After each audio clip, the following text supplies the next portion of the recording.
हमारे साथ हैं दिल्ली के उप मुख्यमंत्री मनीष सिसोदिया। मनीष जी, बहुत स्वागत आपका इस कार्यक्रम में।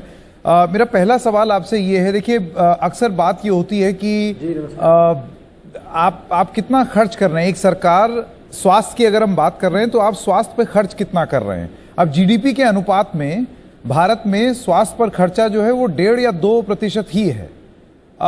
तो ऐसे में फिर हम लाख बात करते रहे, अगर हम खर्च ही नहीं करेंगे तो फिर कुछ सुधरेगा नहीं, फिर बात बन के रह जाएगी।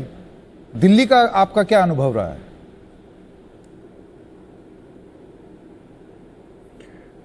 Thank you. दिल्ली का हमारा अनुभव ये रहा कि जब हम बहुत पुराने समय से गवर्नमेंट में नहीं है, 2015 में सरकार आई थी, तो एजुकेशन और हेल्थ दो हमारे प्रायोरिटी सेक्टर थे और लगभग 2015 से ही हमने एजुकेशन पर 25% और 20% हेल्थ पर टोटल हमारे बजट का खर्च करने का एक सिलसिला शुरू किया था, जो फॉर्चुनेटली पिछले 7-8 साल से लगातार चला।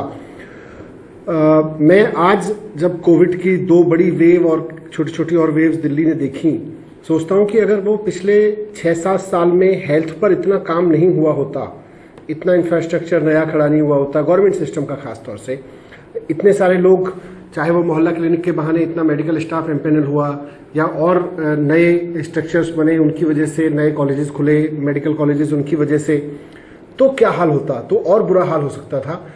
तो पिछले 7-8 साल में जो हेल्थ पर लगभग 20% बजट हर साल खर्च होता रहा, उसका फायदा हमें कोविड मैनेजमेंट में काफी हद तक मिला।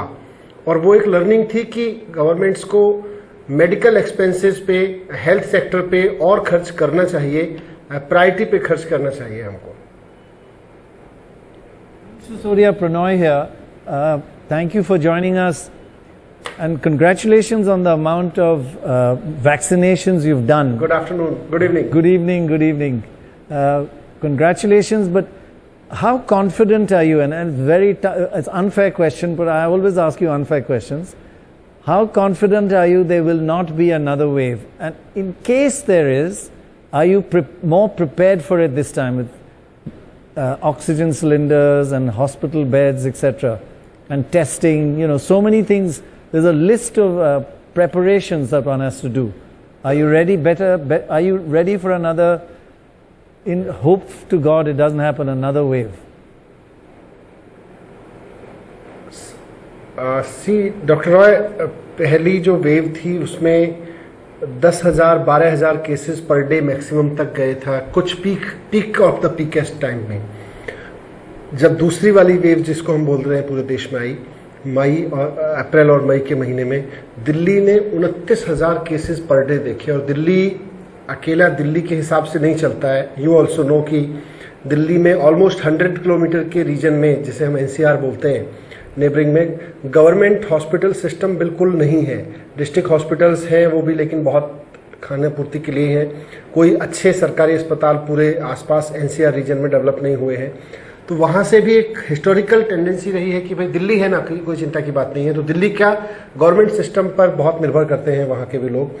तो 29,000 केसेस तो दिल्ली में पर डे हुए, और उसके अलावा आसपास के केसेस एक तरह से बस कमर तोड़ने वाली स्थिति पहुंच गई थी। फिर भी सिचुएशन हैंडल हुई। अब हमारी तैयारी जो है, एक्सपर्ट्स जो सलाह दे रहे हैं कि 40-45 हज़ार 50 हज़ार तक की तैयारी हमें करके रखनी चाहिए। तो हम उस तरफ काम कर रहे हैं कि अगर, हालांकि इतना वैक्सीनेशन इतने बड़े पैमाने पर हो रहा है, तो ईश्वर करे कि वैसा दिन ना देखना पड़े, पर फिर भी अगर ऐसा कुछ होता है तो कम से कम 40-50 हज़ार केसेस पर डे भी अगर आते हैं, तो उस वक्त की हम तैयारी करके चल रहे हैं, including government and private sector में। ये हमारी तैयारी है। Thank you very Manish much ji, and good आपका luck. बहुत बहुत धन्यवाद।